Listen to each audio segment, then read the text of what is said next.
Hello, everybody, and welcome to another episode of the McBasketcast. Today is big episode 10. Yeah, we made it double digits, surprisingly. Today we have a special guest. He reached out to me and wanted to be on the show. So everybody, please welcome Mr. Zach Rogers. What's up? I'm Zach Rogers, and I'm the one they call the asshole.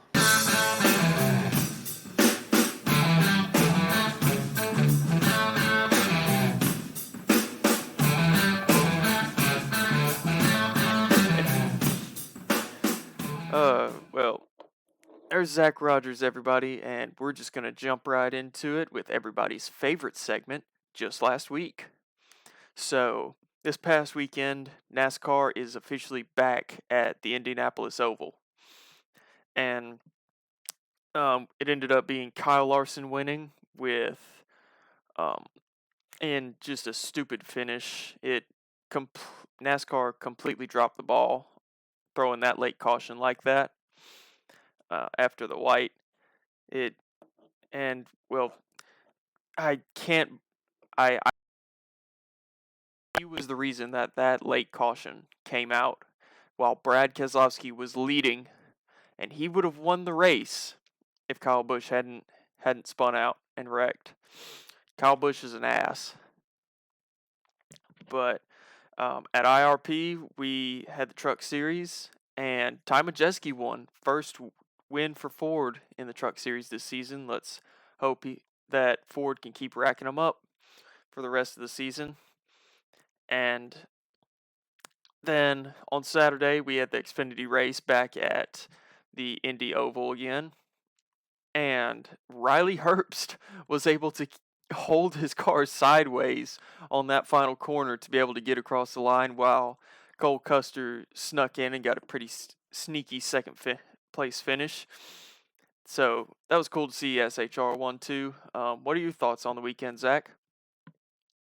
Yeah, I didn't really catch the truck race on Friday. I just heard there was something between Corey Heim and Christian Eckes, which the NASCAR clip did not show what Christian Eckes did to Corey Heim. It just showed Corey Heim with a flat tire voicing his displeasure. So I still haven't seen what Eckes supposedly did.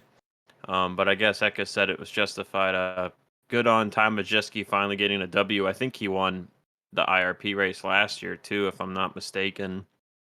Xfinity, I caught the end of that. I didn't really like the package. It did make for a great finish though, and very happy that Herbst was able to get it over Eric Almanrola. Glad he didn't win, even if he's not Cup full time anymore. That's still a Leach win to me. And then, yeah, the cup finish was some absolute horseshit, if I do say so myself. Oh man, 15 seconds to throw that caution, and they just waited and they waited. Cool win, I guess, for Larson, but I wanted another Nashville type restart with everyone running out of gas. Yeah, that Nashville race was pretty fun to watch, and you know then you had Brad Keselowski running out of fuel and diving onto pit road as they're coming to the green flag on the restart, which let Kyle Larson pull up to the front row, and he was able to beat Ryan Blaney. So I was pretty mad about that as a Ford fan. But off onto some virtual racing. Now that we've gotten done talking about the real racing, we had the Essex All-Star Race this weekend. It was the closest finish in Essex history, 9/1000ths of a second. That was really cool to watch. Oh heck yeah!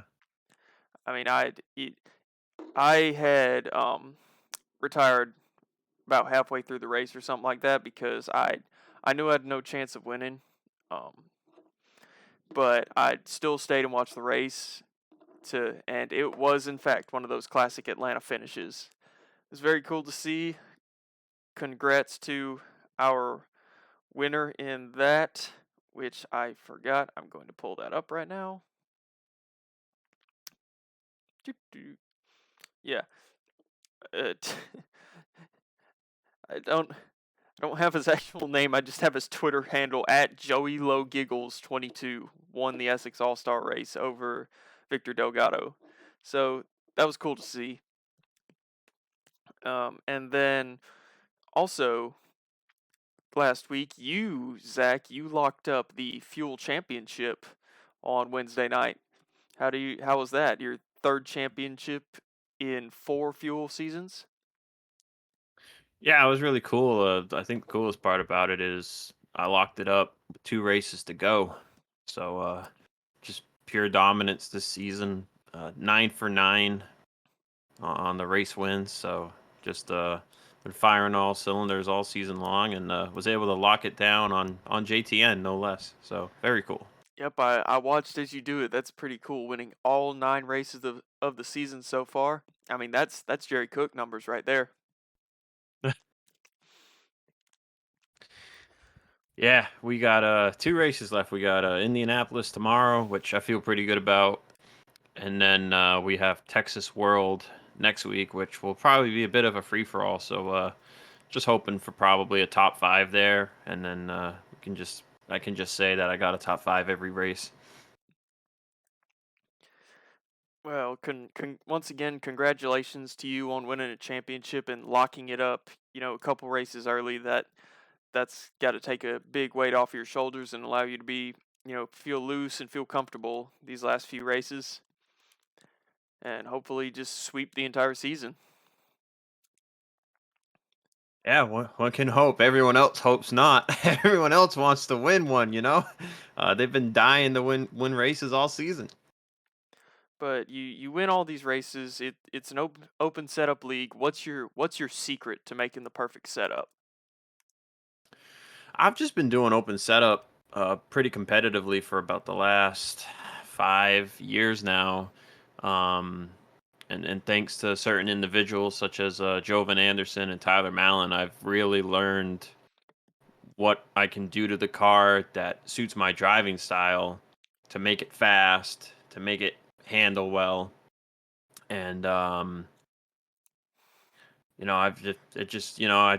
I know what to do with whether it's spring adjustments or messing with the front bias or the right gearing for like a road course. And I've also logged so many laps on the sim, not just open setup races, but fixed setup races that I've just kind of, I guess, peaked.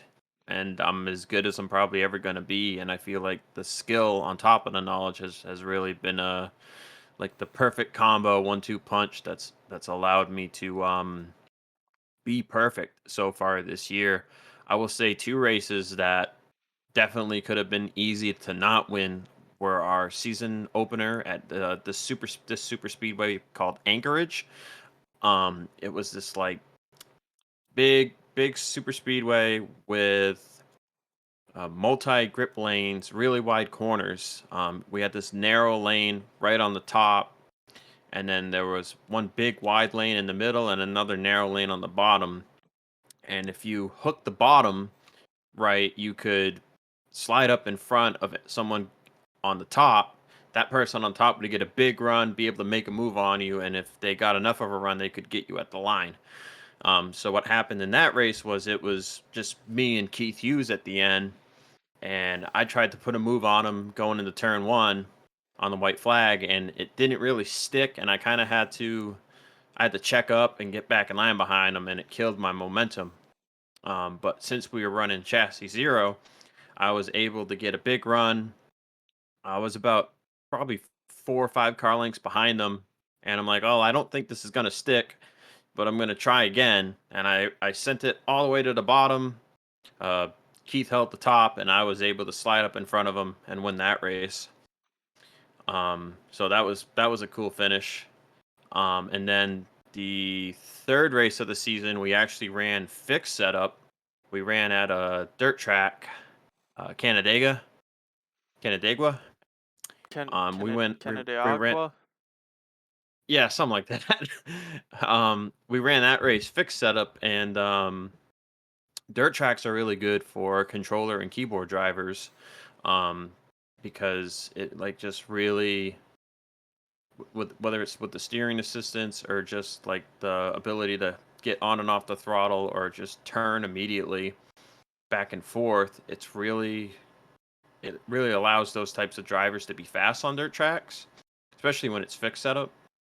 So I was probably third place pace at best behind Apollo Hyde, who runs controller, and Vincenzo Focusato, who runs on keyboard.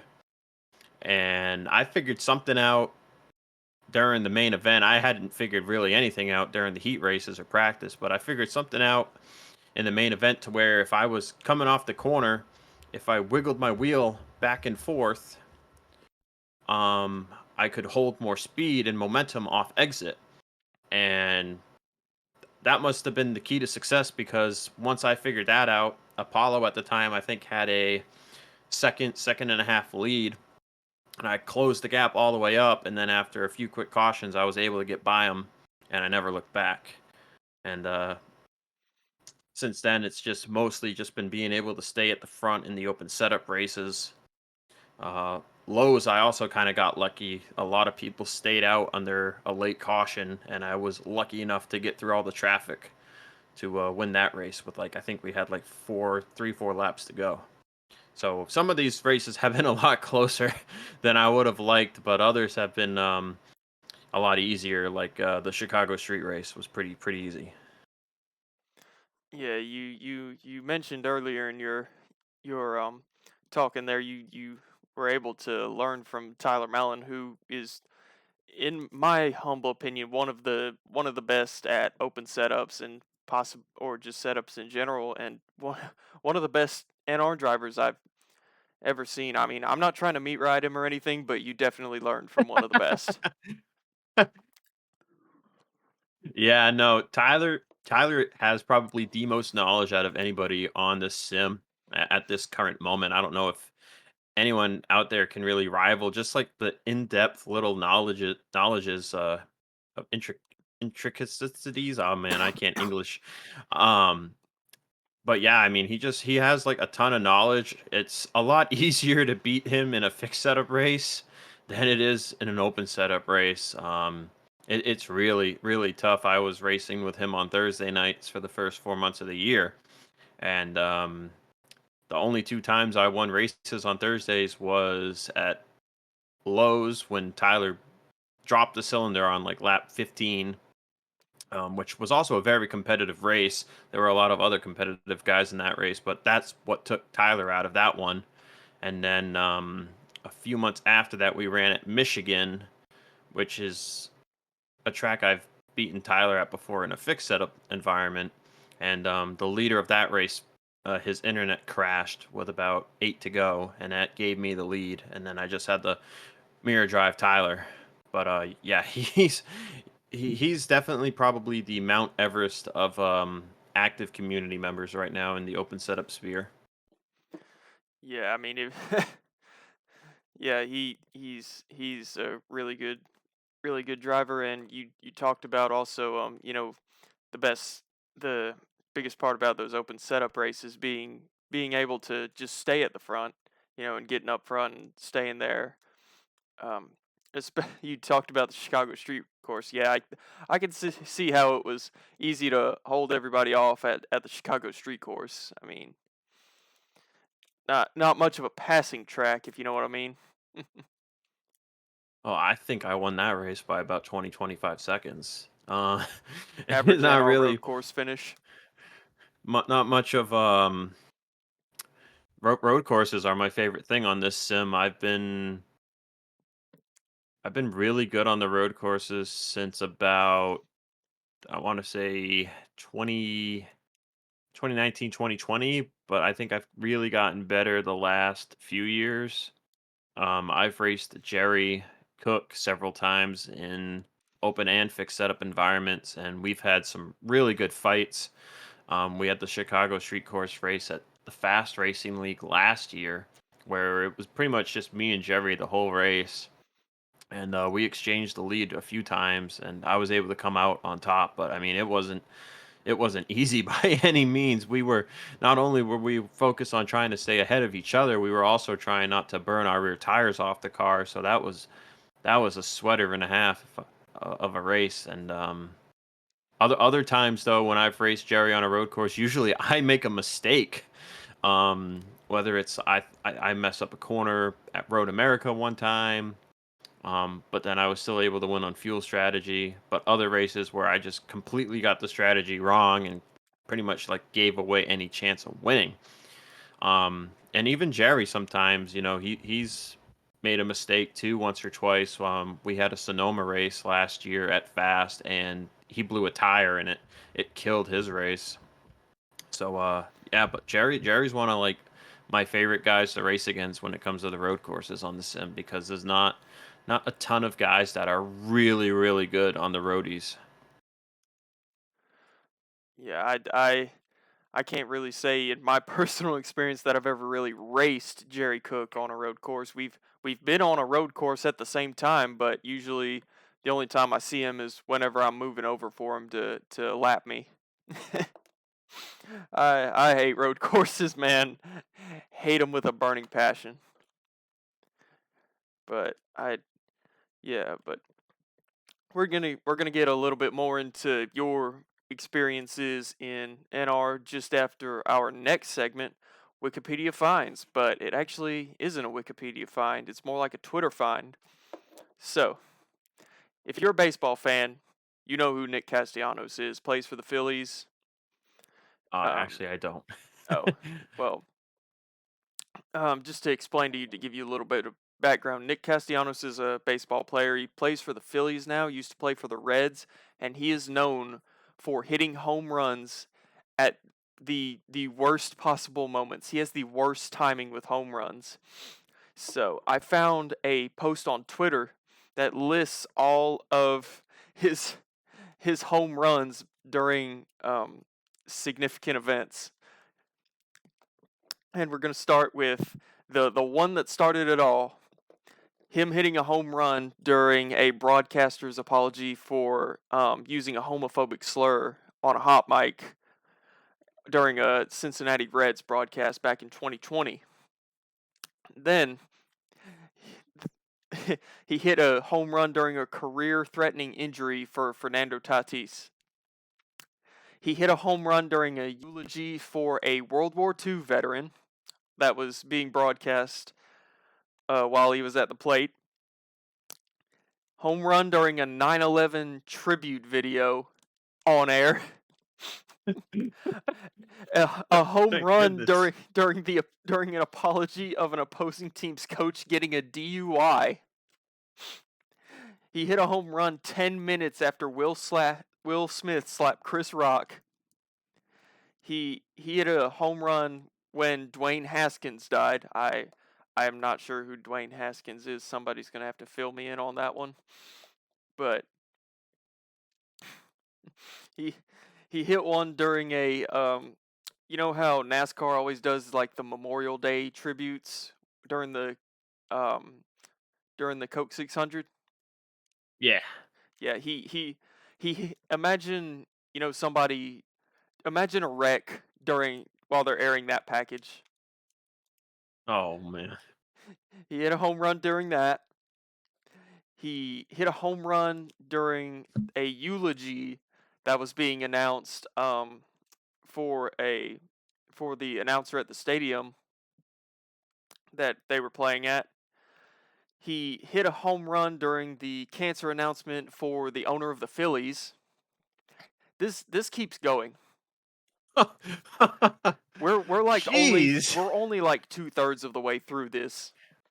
He hit Wow. a home run an hour after the death of Queen Elizabeth was announced. He he hit a home run after a bridge collapsed and killed several people. He hit a home run when the Ocean Gate submarine imploded. That's He gotta hit be the best one. no, That's he hit a home run during 3 other celebrity deaths. oh 3 no. of them. He hit no, this is probably one of the best ones on this post. He hit 2 home runs on the anniversary of the dropping of the bombs on Hiroshima and Nagasaki. Wow. 2 home runs for 2 bombs.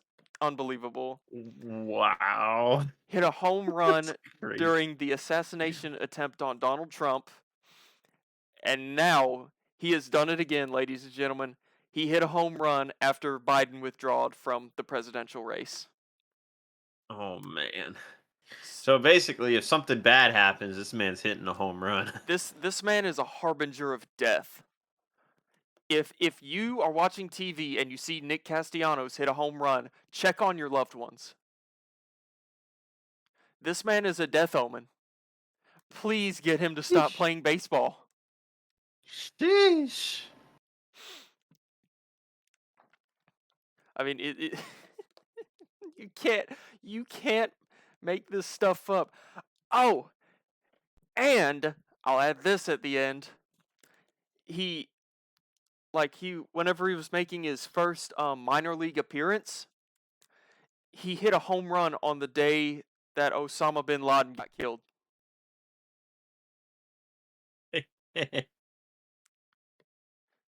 This is not, Nick Castellanos is proof that we are living in a simulation. Absolutely.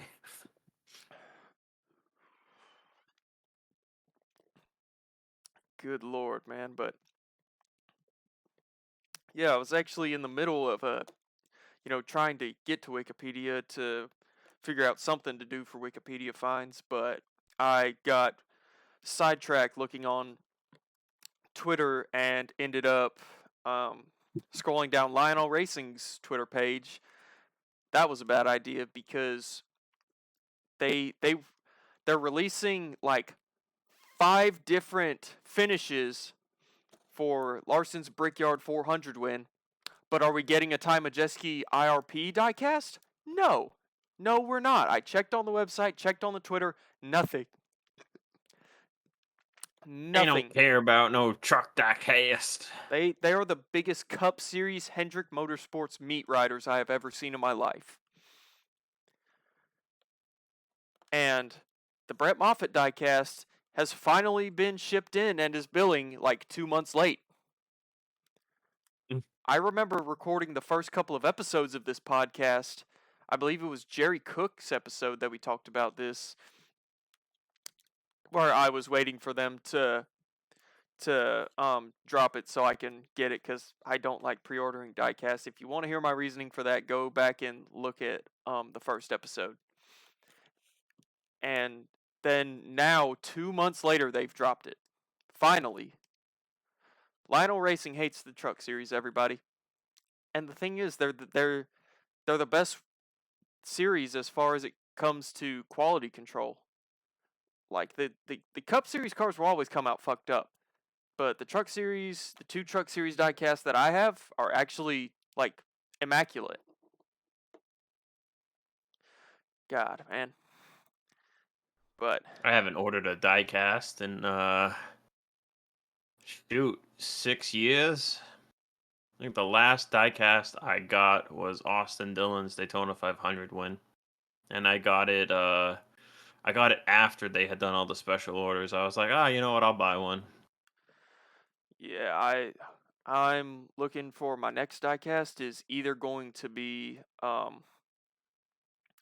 either the Daniel Dye Champion Container truck or the Raja Karuth 71 truck. Those are both Nice. really good looking trucks, and I have enough Ford. I have enough diecasts of Fords. I want to branch out and get a Chevy or a Toyota, but Just don't get a Hendrick one. no, no. I feel like Then I'll have to call you a meat rider too. yeah, meat riders and NPCs are the only people that cheer for Hendrick nowadays. Amen. But yeah, that was a pretty long Wikipedia finds run there, longer than most. So we've done all the waiting. You've sat here for almost 25 minutes now, Zach. It's finally time to interview you. So, Hey, nothing wrong. Nothing wrong with a long episode for episode 10. You know. Oh, absolutely. If I had the time, and things to talk about, we could make it a 2-hour episode, but I'm saving the long episode for the finale on episode 12. All right, hit me. Yeah, we're gonna start from the very beginning with your career. When did you start NR and what got you into it? So my first Papyrus game was actually NASCAR Racing 4. And I have this vague memory of walking through Kmart, seeing the game trailer for it on one of those TV screens they had back in the day. Wait, And hold I on. remember getting Zach, I hate to interrupt you here, but you remember walking through Kmart and seeing the trailer for NASCAR Racing 4? very vaguely, yeah. How I fucking have to old think are hard. you? How I'm fucking old? 27. Holy I'm shit. old. I'm old, man. I'm Dude, 27. I'm Some 22 of and I y'all feel babies. old. Holy Some of y'all, shit. oh, you don't even know, man. I was just thinking today, like, man, 26 to 27, that year flew by. What the hell? Dude, you But, you you're officially unk status. oh, man, yeah. So, anyway, I got NASCAR Racing 4, um, and I just basically used it just to goof around and cause crashes because I'm 4 years old, so I don't care. I just want to crash, and I love the physics of it. We had the old Windows 98 desktop back when computers were the monitor was like a big box thing, and then you had the desktop on top of it, and I don't know how any of that stuff worked. I just know my mother had it hooked up ready to go, so goofed around on that. Then NASCAR Racing 2002 season came out the next year. Goofed around on that. That was the first game that had Coca-Cola Oh, hold on, Zach. You cut out for a second. out of pit road. All right, you're back. You hear me? Yeah, you're good. You're good now. Should I start over at the NR 2002 bit? Um, yeah, just to pick up where you left off, you were at Coca-Cola Super Speedway. Oh, yeah. So I would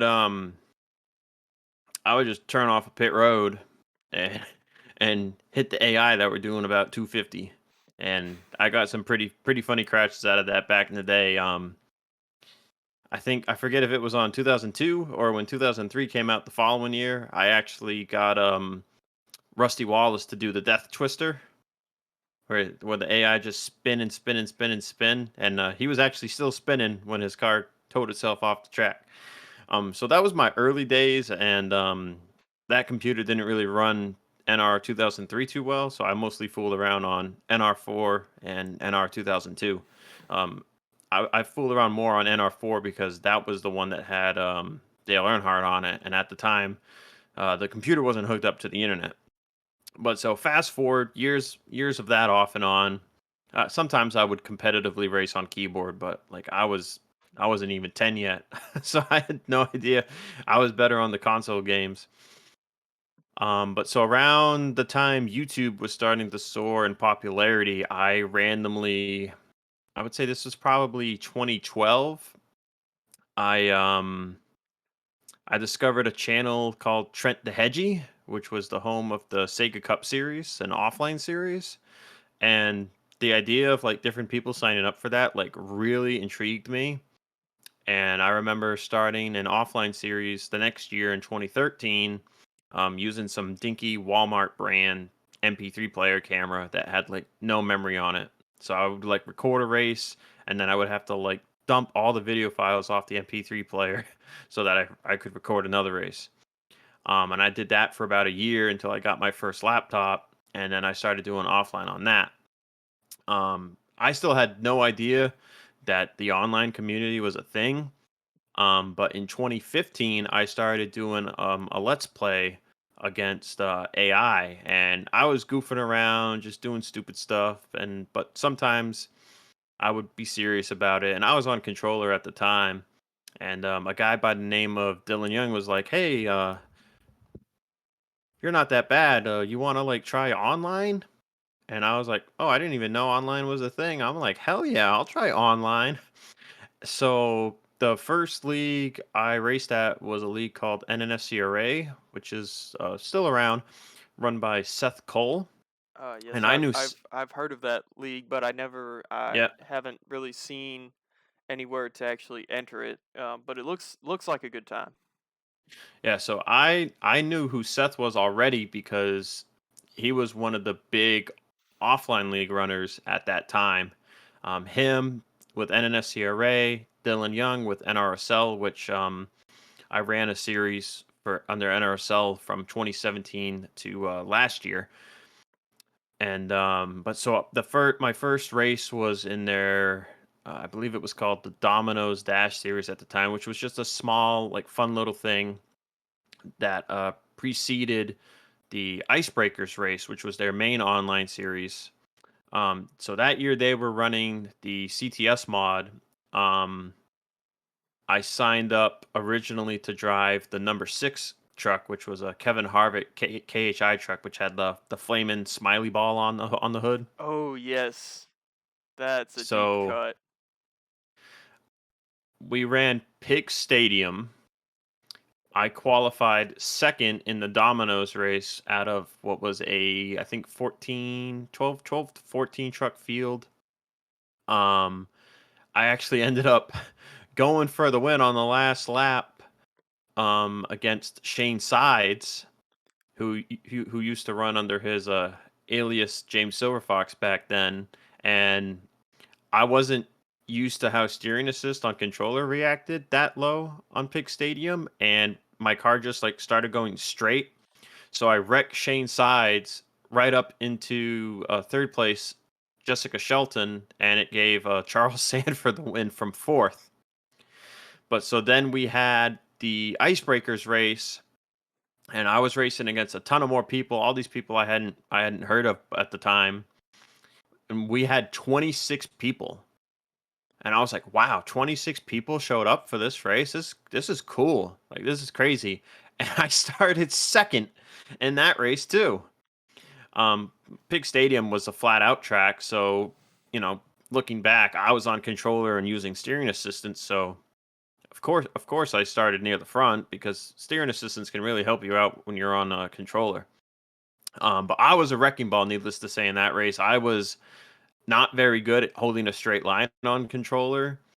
So I caused a few incidents. I don't even remember where I finished, but so that was my first serious foray into online.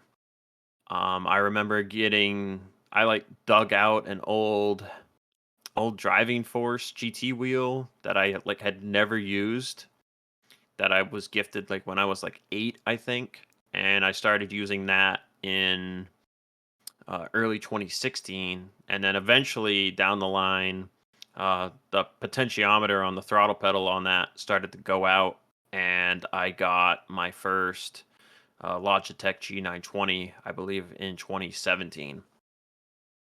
Uh, I fiddled around with iRacing a little bit, which I ran a lot of the open wheel stuff on road courses. And when I went back to NR, running those road course races actually helped me a lot with my NR road course stuff. So 2018, I won my first major championship, which funnily enough was an open setup championship. And then just over the years, I've taken numerous breaks. I took a 6 month break from the end of 2018 through to the summer of 2019, and then I did the same thing at the end of 19 through um, the summer of 2020. Actually, it might have been 2020 and 2021. My years get all jumbled up now. This is what happens when you get old, Tristan. You just start mixing years together. There'll be like 3 year periods where you just like mix a year or two together, and you just get stuff wrong. And you're just like, man, like this is too much stuff has happened. Like I Yeah. can't keep up. But so I took like 2 long breaks and came back, and both times I was able to win within like the first week or two. Um, I would say 2021 was when I really started to come into the skill level that I'm at now, and I've had a really good year so far this year. The Fuel Championship was my ninth championship on this game, and I'm currently at 41 wins on this year, which is the most wins I've ever had in a year, and we're not even 2/3 of the way done. And I'm at 163 wins total. But in the early days, I was bad. I was a wrecking ball. I was a hothead. Um, Man, I intent wrecked people. I remember, I think the worst thing I did was I track sat on the last lap at a Bristol race, and it took the leader out of the win. That was probably the dumbest thing I did. That was forever ago. That was 2016, I think. So yeah, that's like the abbreviated story because there's just so much in there. I mean, yeah, that was a really good look through your career. I really enjoyed listening to that. I don't know if you ever heard of FTF. That was a I really believe big league. I believe Phil talked about it when he was on the show. Yeah.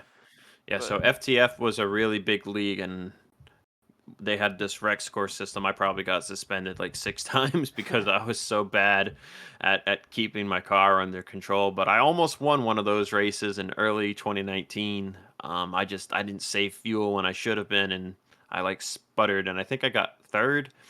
But so they're on iRacing now, and they're still like killing it. Um, but so I raced at FTF. I raced at this league called Insomniacs, which had a really big super speedway series back then, and they ran at midnight on Fridays. I remember, I think we had like 2 weeks in a row we had a full field of 42. That was something. I mean, that was crazy. And yeah, like I've won it pretty much almost every league I've ran at, except for a few that just kind of closed shop before I got to the talent level I'm at. well, you certainly have a very good pedigree in online racing, Zach. I mean, 9 championships. I haven't even won one yet, and you're over here with 9 championships. Triple digit wins. That's insane. But for I mean, you've got a lot of experience. So if you could draw on that experience and give some advice to people just starting out, doing online, what kind of advice would you give to them? Um, so speaking from experience, I would say if you're you're the stubborn, dumb driver who has speed but always causes crashes and gets into dumb fights, just keep plowing ahead. Try to change yourself for the better. Don't keep doing that stuff because people won't want to race around you. I still have people who don't want to race around me because I'm still kind of that guy at times, where I open my mouth and I say something. But just if you want to excel at this sim, you just put the practice in. The biggest your biggest ally is really upgrading your equipment. You don't need a crazy good wheel. You can just get like the standard Thrustmaster wheel or the Logitech G29. Pedals are probably your biggest upgrade. Once you have like the aluminum pedals, and right now I've been using load cell pedals for about the last year or so, which is primarily load cells for the brake. So little things like that, and then just like learning what makes someone fast, what makes someone save tires, which is just steer less, steer as little as you can going through the corner, back up your entries, etc. All that kinds of stuff. Like I could go on and on. But I would say, like, back to my main point is, if you feel like you're just causing nothing but problems, just try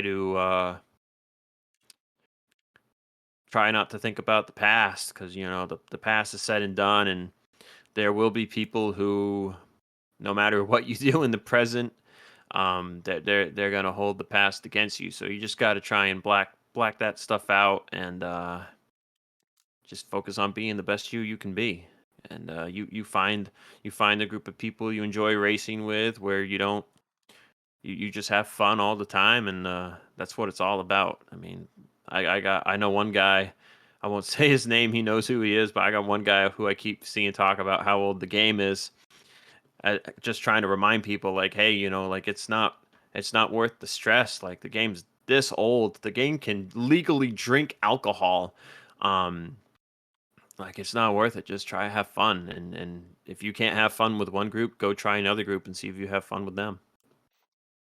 Well, that's some really good advice that you've given out, Zach. That I hope that whoever watches this, any young NR 2003 drivers, trying to get into the game will watch this episode and really listen to what you said, especially about the attitude thing. I agree with your statement on seeing people with speed, but just their attitude is what keeps them down. And it's kind of sad to see. You've got this young talent that keeps getting held back by, their actions and the way that they handle themselves. And Yeah, OBS is and deciding to crash. Nope, it's back. We had this oh, we're issue good. last episode. God, I Woo. if somebody please, I'm fixing to start a GoFundMe so I can get a new laptop. This is insane. I mean, it's a 5-year-old $300 Walmart laptop. I mean, I think I got my money's worth out of this one. Uh, but maybe it's time to retire old Red, but you never know. But we'll go on to next question. Whenever you messaged me asking to be on the show, you asked, if I would want, someone who is considered kind of controversial. I'm not really sure what that means. Could you maybe elaborate on what you think makes you controversial? Oh, I mean, I feel like it goes back to kind of like just the advice I just gave is I can be someone who ruffles feathers at times and sometimes sometimes I really just don't give a fuck if I ruffle those feathers and other times like I feel bad about it, but um like I said, I've been tent wrecked people. I've track sat. Um I've never cheated though. Never cheated. But I run my mouth sometimes, and that gets me in trouble. So when you open your mouth, you tend to get in trouble. And I've learned recently that I feel like it can be different cultures, even here in the U.S. Different regions have like different cultures. The northeast of New England, we're very go go go. Um, and I was even talking to Tate, and he said, "Oh, it's like you're not trying to be an asshole. That's just the way you guys talk sometimes." So I was like, "Oh, thanks, Tate. I don't feel that bad now. I guess I'm still an asshole though, but I've went down to Tennessee and they're very laid back in the South. You go to like a fast food restaurant, it's not really a fast food restaurant. They take like forever. Um, compared to up here, it's actually like fast food. Like you can get your food in like 3 to 5 minutes. Up here, down there, it takes sometimes like 10 to 15. Um, so yeah, as far as being controversial, I would say um, I'm like you said, like you got new people who have good pace, but their attitude holds them back. Well, I'm that guy with the pace, and sometimes the attitude, the masshole comes out, and people don't like me, and they don't want to race against me. But that hasn't stopped 20 people coming out on Wednesdays. So, and I've won all those races this season. So I guess it depends who those people are. Yeah, I guess so. But you're not just an NR driver. You're also an author. Yeah, don't think I wasn't gonna interview you about your manga Oh man, Death Craver on this podcast. manga. Ain't no manga. Manga like maybe. Your manga Anyway, like graphic novel Death Craver. not a graphic novel either. It's just a novel. It's just words. It's boring. Anyway, What do go you ahead. mean? I thought it was a graphic novel. That's what they always talk about it on JTN. The Death Craver one to go. Yeah, no, that's just the title and the cover. But what gave you It'd be the cool. yeah, but it could be the next Watchmen. You never know. Yeah, okay. But so what inspired you to write this novel? And what kind of premise did you base it on whenever you were writing it? So way back, around actually same year this game NR 2003 came out, there was this movie, Hot Wheels movie, called Highway 35 World Race. Not sure if you've heard of it. You I'm might be a afraid that's a couple little bit years. before my time. Yeah, you might be a little too young. But so Hot Wheels World Race was about these 35. It was for Hot Wheels' 35th anniversary, and they had these 5 teams, 7 cars each, and it was about racing in different dimensions. And they had like nitrox fuel that you had to hit 300 miles an hour to open a portal to this other dimension. Um, and then there were 4 sequel movies called Acceleracers, which came out in 2005 and 2006. Unfortunately, that series was canceled before they could finish the actual story. So you like watch through all 4 movies, and you're left on this huge cliffhanger in the 4th movie, and that's just it. There's nothing left. Damn. But so that those movies had 2 human teams, or 3 human teams rather. But there were 2 human teams called the Teku and the Metal Maniacs, and then there was this like very secret government like team called the Silencers, which had like crazy tech and all this stuff. And then there were the evil racing drones, which were basically robots built for driving, and they were perfect and all this crazy stuff. And then they wanted to destroy the human drivers and win at all cost. So that was like kind of the like basis for the premise. The story of Death Craver goes in a really different route. The kids aren't some like renegade street racers tearing it up. They're like high school seniors, and they're like on their way out of high school, and they don't really know. Some of them know what they're gonna do, and some of them don't. But Death Craver and his team Darkness are like highly inspired from the Silencers in Acceleracers. The Silencers color scheme was of like a steel gray with purple, like a more violet purple, and Darkness's color scheme is black with a more eggplant purple. The cover looks more violet. I like actually forgot to ask my cover designer to darken the purple until I didn't realize it until I had already published. Like, oh, this is actually brighter than I want it to be. But okay, whatever. Like, it's cool. Um, but so Darkness is like my Silencers, except um, unlike the Silencers, they're willing to straight up kill people, and they use guns, and they're straight up psychos. They're government funded per se, but they're straight up psychos, unlike the people that drive for Silencers in the Acceleracers movies.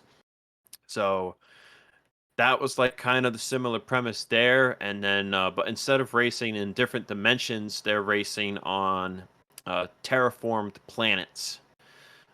So it's planets that this alien race in the story called Neovians have traveled across the universe, and they've terraformed these planets, and then they they get Darkness and these kids into this racing competition, and they pit them against each other, and a bunch of crazy stuff gonna happen.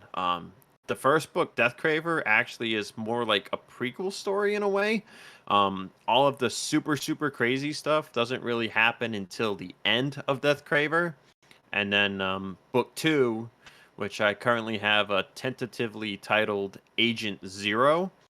I have the first draft done. I'll probably get back to work on it near the end of the year, beginning of next year. That book is going to be when things really just pop off, and it'll be nuts. It'll be batshit crazy. And I'll be introducing a robot team in that story. That'll be similar to the racing drones of Acceleracers, but they'll be their own thing. Well, lots of stuff going on in the Death Craver universe there. Yeah, Joe, I feel bad for Joe. Joe tries to describe it. Um, I really need to just keep telling them, like, just say Death Craver 1 to go, and if they want to check it out, they can check it out. Uh, he tries to, like, kind of describe it, and it feels like he's struggling sometimes. So I feel bad. I appreciate his effort, but sometimes I'm just like, man, like, you don't have to do it. It's okay. Yeah, Like, that's where I just got the say Death impression. Craver 1 to go. That's where I got the impression that it was a graphic novel was from Joe describing it. But we love Joe. Joe, if you're watching this, Joe's nothing awesome. Yeah, against we you, love you, buddy. Joe. Um, hate hate that my podcast has become more popular than the Fake Racers podcast, Joe. But that's just the way it is. Ooh. Should have let me on. Should have let me on when I had when you had the chance. Uh, that's Hey, he unfortunate. likes the guys. He likes the guys he has. I've been trying to get on a JTN broadcast with my broadcasting background, and I still can't get on. So I had to make do with the Flat Out Racing Network, which Flat Out Racing Network, great guys there. Seth Cole runs those streams. Couldn't thank Seth enough for letting me be on. I was on 2 broadcasts the last month or so ago, but then Michael Norman, who is his regular guy, got a promotion at his job, and now he gets to decide what nights he has off. So now I don't get to do any of them. I got screwed. Man, that sucks. But back to the story. I kind of, when you were talking about growing up with Hot Wheels and Race Across World Race and Acceleracers, I kind of grew up with something like that. Um, to it 2000s kids who watch Nicktoons, please rise up because I had Speed Racer: The Next Generation, which was basically these kids going to it was like a sequel to Speed Racer, and it was these kids going to this kind of like racing college, and they would all race against each other and all of that. I don't remember a whole bunch of it, but it was based off of the original Speed Racer show back in the day, and I always enjoyed watching that one. That was a good show. Good show. Nice. But I mean, and even talking about Speed Racer, that Speed was about that action back in the day. Like he would straight up just pop off like whooping the shit out of people, and I mean that was a crazy ass show looking back. That was, oh man, gotta love Speed Racer. But I mean, I think it's super cool that you've sat down and decided to write a novel. I've thought about doing something like that before, but I haven't actually bothered to put pen to paper. The closest thing I've got probably was, my English language arts writing assignments that I've gone through growing up, throughout school, and letting me, do I guess flex my storytelling ability, I guess is the right way to put it. Um, that I also did write for my college's newspaper. That was pretty cool. Nice. Yeah, I've always had a very vivid imagination, and I'll have dreams like every day of just like that seem like very real. And sometimes I have crazy shit go on, and I wake up and I write a note down about it. It might be a story I write someday if the concept is good enough. Um, so I had one the other night about like some crazy mask store in like this like weird futuristic world, and like this guy was going to this mask store to like get a custom mask made, and he was going to do a bunch of bunch of batshit stuff with it. And then I woke up and I was like, oh, I gotta write that down. That could be something in the future. We'll see. When if it gets published in the next Death Craver book, I'm glad I was here to witness hear it first. Oh, Agent Zero is gonna be crazy. It's gonna be super, super dark, messed up, a lot of depressing shit. Uh, and I have a music playlist to go with it, just like I did with my first book. Um, so because I love music, so of course I put like just a playlist to go with my book, and yeah, the playlist will definitely reflect how dark and fucked up book 2 is gonna be. Oh man, I always do like get get a bit of an itch to read some messed up crazy stories. So I might have to cop Agent Zero, which and you guys can also go and get yourself a copy of Death Craver. The link will be down in the description for where you can buy it at. But I believe we're running low on time. It's getting pretty late in the night. But Zach, I want to ask you if there's any shout outs that you want to make to any important people to you. Um, Man, I guess they're not that important if I have to think about it, but I'll give them a shout out anyway. Um, I got to shout out Tyler Mallon. Haven't been racing against you much lately, but you're a ham. Got to shout out Jovan Anderson. He's a goober. Um, Thank you for having me on. Oh, of course. Thanks for coming on. Thanks for like you were one of the first people to actually well, you were the first people to reach out to me just completely I know I'm unprompted multiple like that. people over here. I'm Well, there was multiple. there was there was Phil who reached out after I asked in the MOT server if there was anybody that wanted to be on the show, and then recently I had another guy ask me, but the series is gonna come to an end before I can really get him on. So I'm sorry to him. I everybody that ask me, I try to get them on, but it just life gets in the way sometimes. But yeah, thank you for reaching out to me. That was a while ago, back during the first few episodes, and that was the big confidence booster for me to keep going and realizing that people like this show, and that that was a really it put a smile on my face reading your message asking to be on the show. So thank you, really. Yeah, I was pleasantly surprised to see you doing this because I think as I told you, I had an idea, this very similar idea to have a podcast like this where just to talk to people who have been on NR 2003 in a podcast type format. And I think you mentioned that someone had done this before in your last episode with Tate. So if it's all the same to you, if I can find some time, I'd love to continue the concept under my own show, and I think that'd be pretty cool because we don't really have um, many NR 2003 centered podcasts out there. I mean, most of us that do run on NR 2003, we're too busy talking about NASCAR or football. So I think it'd be cool if more of us were doing this stuff. So yeah, can't thank you enough for having me on, and also give a shout out to Tyler Stallhood, who's the head Fuel Racing League admin.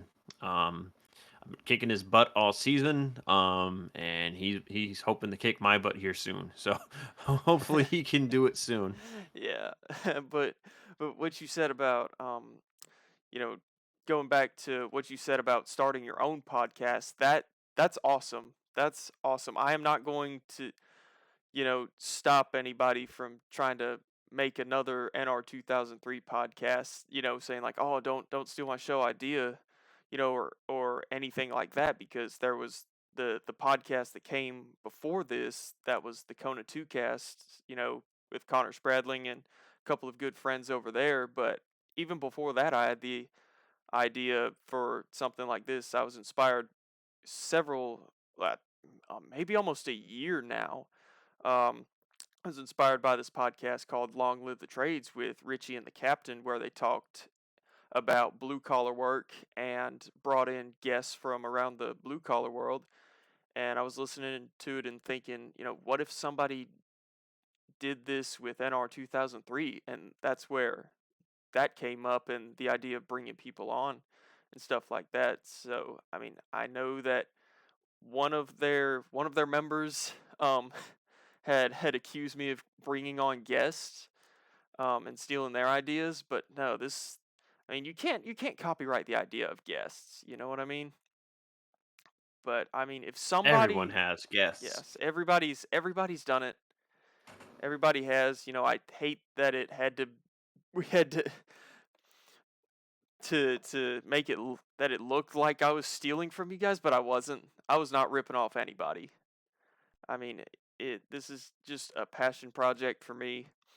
And, if anybody else, like you, Zach, if anybody else actually has the initiative and the drive to start an NR 2003 podcast like mine, or like the Kona 2 casts, then go for it. I will encourage you to do that, because it takes guts to make something and put it out for everybody to see and be open to criticism like that.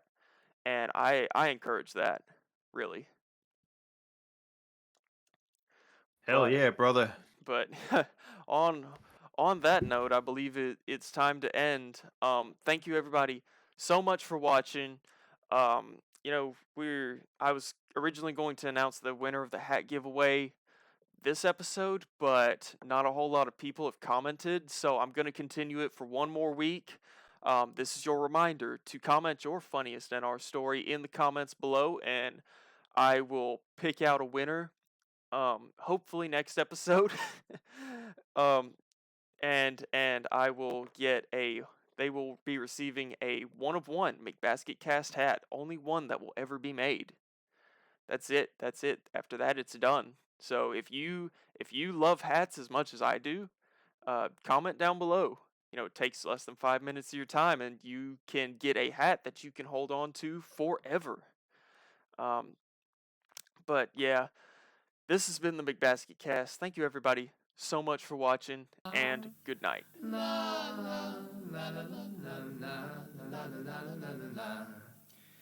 Singing songs till the night turns into day. You can